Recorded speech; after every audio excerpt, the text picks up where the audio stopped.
Grief and loss now connecting the community of Providence, Rhode Island, following Saturday's deadly mass shooting at Brown University. I can't remember a time when I've grown up where I haven't seen gun violence, and this is an epidemic that's flooding our country, and to have it come so close to home is really, really hard to see, and particularly with young people like myself whose futures were just starting. Hear why police on the case released the initial person of interest in the shooting and what officials are now revealing about this investigation. House Republicans are now unveiling a new proposal to address health care costs with just weeks until Affordable Care Act subsidies expire. A look at what's outlined in the GOP plan and why Democrats are speaking out against it. Dreams of owning a house may never become a reality for some potential home buyers. What challenges are stopping people from buying their forever homes, plus how high the average price for a humble abode here in Fresno County has risen in the last decade. And we're starting this week off with yet another dense fog advisory in effect. We are tracking the visibilities for you. However, we could have some big changes on the way later this week. Details coming up in your Great Day forecast. You're watching Fox 26, and now, Great Day.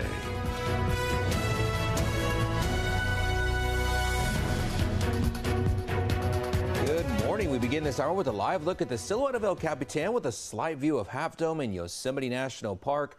A total different story for us here on the valley floor who don't get to enjoy the stars like they do up there in the mountainous areas. Not lately anyway, yeah. Just adding on the days. Good Monday morning, and thank you for starting your week off with us. I'm Carl Cook. Liz Gonzalez is out today. And I'm Justin Willis. Thank you for starting your week with us. And it is another foggy start out there. Visibilities are very low right now. But again, there could be some changes on the way. This could break up. We've had 3 weeks of this Thule fog, and it could finally see its end this week. Details on that coming up. But let's see how things are starting out for you right now with your day planner. Currently, it's 42 degrees outside. The winds are just at 3 miles an hour. Nothing crazy there. At dew points at 41. And here's the rest of your day. At 10 a.m., it's going to be 42. At noon, 44. And at 5, 45 degrees. Winds will be calm for the most part out there today. And yet we are going to be dealing with low clouds yet again throughout the day here for you as we start another week. Coming up next, though, your next weather maker. It is going to break up this Thule fog and bring us a little bit of sunshine, but also we could see some chances of rain and snow in the High Sierra. Finally, some changes. I'll explain coming up. The manhunt continues this morning in Providence, Rhode Island, following this weekend's mass shooting at Brown University that killed 2 students and injured 9 others. The person of interest police arrested, 24-year-old Army veteran Benjamin Erickson from Wisconsin, has been released. Authorities say they don't have enough evidence to keep him detained or to prosecute him. They also know that the investigation is now headed into an entirely different direction. And what it means here is that certainly there was some degree of evidence that pointed to this individual, but that evidence needed to be corroborated and confirmed.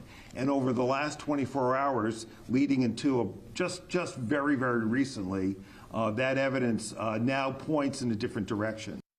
Officials say there will be a bigger police presence on and around the campus. Now, as far as the classes and exams for the semester for Brown University, those have all been canceled. Brown University's president says that one of the students that was hurt has now been released from the hospital. Meanwhile, 7 are in critical but stable condition and 1 is in critical condition. And we're now hearing from the roommate of one of the students that was killed in Saturday's shooting. Freshman Khimari Manns says that he's still trying to process the loss of his roommate. He describes his roommate as compassionate and thoughtful. The freshman wrestler says during the lockdown, he was reaching out to all of his teammates and fellow classmates, but he didn't hear back from his roommate. Just a ball of joy, ball of energy. He's honestly makes sure everybody else he raises everybody else at a certain level. He makes sure you have your stuff done. He makes sure he has his stuff done. He's just always there. Something didn't feel right because I texted him and then he didn't text back. And then finally, around 10 o'clock this morning, somebody confirmed it for me. He says his roommate was extremely smart and studying neuroscience. Manns says that he'll miss his roommate's warm, gentle spirit. Community members held a vigil last night to remember those lives lost. The candlelight vigil was originally planned as a Christmas tree and Hanukkah menorah lighting, but was instead transformed into a memorial service. Dozens of attendees brought flowers, lit candles, and participated in prayers and moments of silence. None of the 11 victims have been identified at this time. And we're also learning that one of the students who was on campus during that shooting survived another school shooting before. 21-year-old Mia Tretta, a student at the university, was shot in the stomach during a shooting back in 2019 at Saugus High School in Santa Clarita. The shooter, a 16-year-old boy, planned the attack that killed 2 students, including Tretta's best friend. She says before that shooting on Saturday, she was studying for the final exam at her dorm when she learned of the attack. We got our first text saying there was a shooter alarm going off in Bears and Holly, the engineering building. And at first, didn't really think it was real, those types of alarms, oh, someone set it off or something happened, but never in my mind would it occur that there was actually a shooting until hundreds of texts started rolling in from everyone. Gun violence is 100% preventable, every single instance of it, and unfortunately, it keeps happening because lawmakers and legislators aren't acting. Now, in recent years, small group of students have endured multiple mass shootings at different stages of their education. Those include survivors of the 2018 massacre at Marjorie Stoneman Douglas High School in Parkland, Florida, who later experienced a deadly shooting at Florida State University just recently in April. According to CNN, so far this year, there have been at least 75 school shootings in the U.S. as of December 13th. 43 being on college campuses, 32 of them on K-12 school campuses. The shootings have killed at least 31 people and have injured more than 100. All right, time is 5:06 now, and here's what's going on with your forecast. First, actually, since we've had all this fog there, we want to just let all our school districts out there know that if you have a foggy day scheduled to issue out there, very simple to do. Just let us know, and we can spread the word for you there. Just go to KMPH.com, drop down to weather, hit school closings, and then submit your information that way for your foggy day schedules out there. All right, so let's take a look at the visibilities right now, and they've been dropping this morning. We're down to a mile visibility in Hanford and Visalia there. Same for Fresno there, 1.25 miles in Madera. Very patchy out there in places, some places more dense than others, and there is a dense fog advisory. Last week we had it all along the hills and the mountains there from the 1,000 to 25-foot level. Well, now we're down below that at the 1,000-foot level and below, so the dense fog advisory covers the entire valley. It goes from Merced all the way to Bakersfield there, and it is in effect until 11 o'clock this morning. Some places could get down to a 1/4 mile visibility or less, so just these friendly reminders, always drive safe. Use those low beams, slow down, give yourself plenty of time to get where you're going and plenty of distance between you and the car in front of you.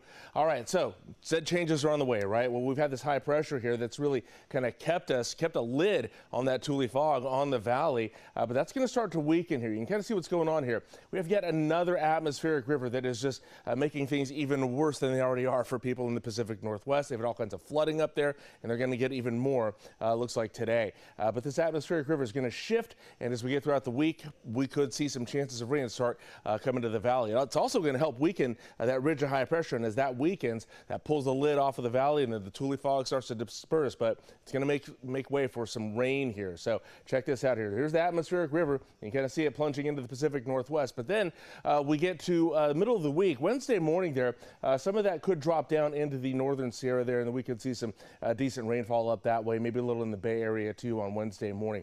So that's one round of it here. Then we get to another round possible this Saturday, early Saturday here, where again, same area in northern Sierra and the Bay Area there Saturday morning, and then snow possible in the high Sierra at that time. So China Peak is expecting a little bit of snow up their way. They're high enough where they could see some, and that could help things this weekend if you're going to be going up to China Peak, but otherwise that's where it's going to be relegated. We're not going to see anything until in the Fresno area until possibly next week. There are going to be chances of rain off and on, looks like Sunday, and then possibly as we get into next week. So again, that's a week out, so we have plenty of time for this storm to shift and develop and change. We could see more rain out of it, but definitely looking at some snow up in the high Sierra there by Sunday morning into the central Sierra at that time. So maybe some of that drops down and we get a little bit of rainfall for us next week, and that's, well, leading up to Christmas here. Next 3 days look like this. Still hanging on to that Tule fog the next couple of days at least. We'll be at 48 today, 49 tomorrow.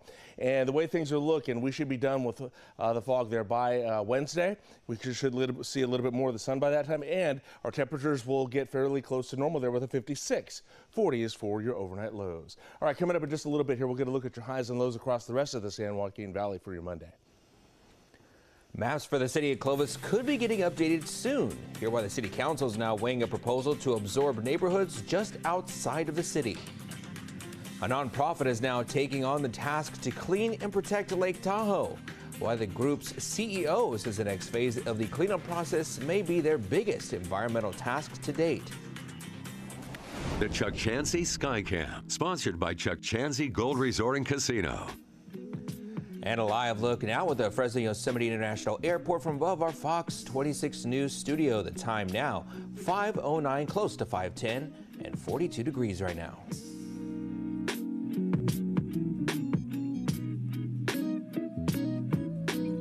Hi, I'm Monty Torres with Fox 26 News on YouTube. Thank you for checking out our YouTube channel, where we have loads of great content for you to choose from. And while you're here, why not click on the subscribe button right here? That way you can stay in touch with all the latest breaking news, everything news related within the Central Valley. And thank you for watching.